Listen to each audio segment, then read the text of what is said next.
ബെഹെഷ്ത് E Zahra പേരിനർത്ഥം സ്വർഗ്ഗത്തിന്റെ പറുദീസ എന്നാണെങ്കിലും ശത്രുരാജ്യങ്ങൾക്ക് ഇതൊരു കടുത്ത മുന്നറിയിപ്പാണ്. ഇവിടത്തെ ഓരോ കല്ലിനും ഓരോ യുദ്ധത്തിന്റെ കഥ പറയാനുണ്ട്. പതിനായിരക്കണക്കിന് പോരാളികളുടെ ചോരയുറഞ്ഞ ഈ മണ്ണ് ഇറാന്റെ രാഷ്ട്രീയ ചതുരംഗപ്പലകയിലെ ഏറ്റവും വലിയ കരുനീക്കമാണ്. മരണം പോലും തോറ്റുപോയ വിപ്ലവകാരികളുടെ ഈ വിശ്രമസ്ഥലം ഇറാന്റെ ശത്രുക്കൾക്കു നേരെ ഉയർത്തിപ്പിടിച്ച ഒരു വലിയ റെഡ് സിഗ്നലാണ്. ഇത് വെറുമൊരു ശ്മശാനമല്ല, ഇറാന്റെ ചങ്കുറപ്പിന്റെ ശേഷിപ്പാണ്. ടെഹ്റാന്റെ തെക്കൻ അതിർത്തിയിൽ കിലോമീറ്ററുകളോളം പരന്നുകിടക്കുന്ന ഈ പ്രദേശം കേവലം മൃതദേഹങ്ങൾ അടക്കം ചെയ്ത ഒരിടമല്ല, മറിച്ച് ഇറാന്റെ ആധുനിക ചരിത്രത്തിലെ ഏറ്റവും വലിയ പോരാട്ടങ്ങളുടെ സാക്ഷ്യപത്രമാണ്. 1979-ലെ ഇസ്ലാമിക വിപ്ലവത്തിന്റെ കനലുകളിൽ നിന്നാണ് ഈ മണ്ണിന്റെ രാഷ്ട്രീയ പ്രാധാന്യം തുടങ്ങുന്നത്. ഷാ ഭരണകൂടത്തിനെതിരെ തെരുവിലിറങ്ങി ജീവൻ ബലി നൽകിയ വിപ്ലവകാരികൾ മുതൽ 8 വർഷം നീണ്ട ഇറാൻ-ഇറാഖ് യുദ്ധത്തിൽ വീരമൃത്യു വരിച്ച പതിനായിരക്കണക്കിന് സൈനികർ വരെ ഇവിടെയാണ് അന്ത്യവിശ്രമം കൊള്ളുന്നത്.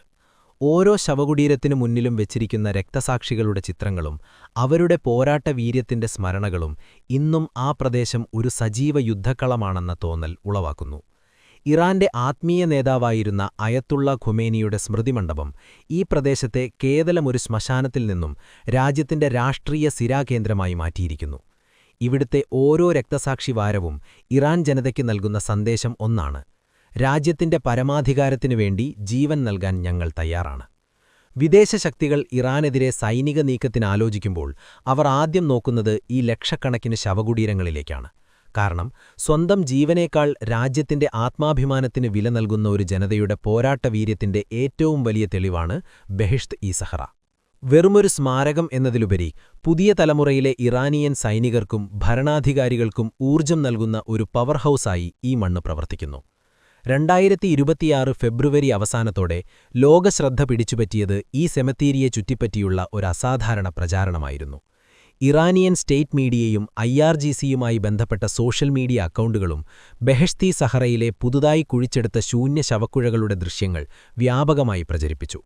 ആക്രമണകാരികൾക്കായി തയ്യാറാക്കിയ കുഴികൾ എന്ന സന്ദേശത്തോടെയായിരുന്നു ഈ ചിത്രങ്ങൾ പുറത്തുവന്നത്. ചില സന്ദേശങ്ങളിൽ ഇത് അമേരിക്കൻ സൈനികർക്കായി ഒരുക്കിയതാണെന്ന സൂചന വരെ നൽകിയിരുന്നു. യുദ്ധം ആരംഭിക്കുന്നതിനു മുൻപ് തന്നെ ശത്രുവിന്റെ പരാജയം ദൃശ്യവൽക്കരിക്കുന്ന ഒരു മാനസിക തന്ത്രമായി ഇതിനെ വിദഗ്ധർ വിലയിരുത്തുന്നു. ഈ നീക്കം പരമ്പരാഗത സൈനിക നടപടിയേക്കാൾ ഇൻഫർമേഷൻ വാർഫെയർ എന്ന മനഃശാസ്ത്ര യുദ്ധത്തിന്റെ ഭാഗമായാണ് കാണപ്പെടുന്നത്. യുദ്ധം നടക്കുകയാണെങ്കിൽ അമേരിക്കൻ സൈനികരുടെ മൃതദേഹങ്ങൾ ഇറാനിയൻ മണ്ണിലെത്തുമെന്ന സൂചന വഴി അമേരിക്കൻ പൊതുജനമനോഭാവത്തെയും സൈനികരുടെ ആത്മവിശ്വാസത്തെയും ബാധിക്കാനാണ് ടെഹ്റാൻ ശ്രമിക്കുന്നതെന്നാണ് വിശകലനങ്ങൾ. 2003-ലെ ഇറാഖ് യുദ്ധത്തിലെ മനുഷ്യനഷ്ടങ്ങൾ അമേരിക്കൻ സമൂഹത്തിൽ സൃഷ്ടിച്ച രാഷ്ട്രീയ പ്രത്യാഘാതങ്ങൾ വീണ്ടും ഓർമ്മിപ്പിക്കാനുള്ള ശ്രമമെന്ന നിലയിലും ഇതിനെ കാണുന്നു. യുദ്ധം തുടങ്ങുന്നതിനു മുൻപ് തന്നെ ആഭ്യന്തര വിരുദ്ധ സമ്മർദ്ദം ഉയർത്തുക എന്നതാണ് ഇത്തരം സന്ദേശങ്ങളുടെ ലക്ഷ്യം. എന്നാൽ യാഥാർത്ഥ്യത്തിൽ ഒരു അമേരിക്കൻ സൈനികൻ യുദ്ധത്തിൽ കൊല്ലപ്പെട്ടാൽ എന്താണ് സംഭവിക്കുന്നത് എന്നത് ഈ പ്രചാരണത്തിൽ നിന്നെല്ലാം വ്യത്യസ്തമാണ്. US സൈന്യത്തിന് മരണാനന്തര നടപടി പ്രക്രിയകൾ വളരെ കർശനവും മാന്യവുമായ രീതിയിലാണ് നടപ്പാക്കുന്നത്. യുദ്ധമേഖലയിൽ നിന്ന് മൃതദേഹം ഉടൻ വിമാനവാഹിനി കപ്പലിലെ മെഡിക്കൽ മോർച്ചറി സൗകര്യത്തിലേക്ക് മാറ്റുകയും തുടർന്ന് C-2 ഗ്രേഹൗണ്ട് വിമാനങ്ങളിലൂടെയോ V-22 ഓസ്പ്രേ വഴിയോ ജർമ്മനിയിലെ റാംസ്റ്റെയിൻ എയർബേസ് പോലുള്ള കേന്ദ്രങ്ങളിലേക്ക് കൊണ്ടുപോവുകയും ചെയ്യും. അവിടെ നിന്ന് അമേരിക്കയിലെ ഡെലാവെയറിലുള്ള ഡോവർ എയർഫോഴ്സ് ബേസിലേക്ക് മൃതദേഹമെത്തിക്കും. ഡോവർ എയർഫോഴ്സ് ബേസ് അമേരിക്കൻ സൈന്യത്തിന്റെ ഏറ്റവും പ്രധാനപ്പെട്ട മോർച്ചറി കേന്ദ്രമാണ്. ഇവിടെ നടക്കുന്ന ഡിഗ്നിഫൈഡ് ട്രാൻസ്ഫർ ചടങ്ങ് അമേരിക്കൻ സൈനിക സംസ്കാരത്തിലെ ഏറ്റവും ഗൗരവമേറിയ നിമിഷമാണ്. ദേശീയ പതാകയിൽ പൊതിഞ്ഞ ശവക്കുടീരം വിമാനത്തിൽ നിന്നിറക്കുമ്പോൾ കുടുംബാംഗങ്ങളും സൈനിക ഉദ്യോഗസ്ഥരും സാക്ഷിയാകുന്ന ഈ ചടങ്ങ് ആരും പിന്നിലാകില്ല എന്ന സൈനിക സിദ്ധാന്തത്തിന്റെ പ്രതിഫലനമാണ്. ഇറാന്റെ പ്രചാരണ ശവക്കുഴകളും അമേരിക്കയുടെ ഈ രക്ഷാസിദ്ധാന്തവുമിടയിൽ വ്യക്തമായ ആശയവ്യത്യാസമാണ് ഇതിലൂടെ കാണുന്നത്.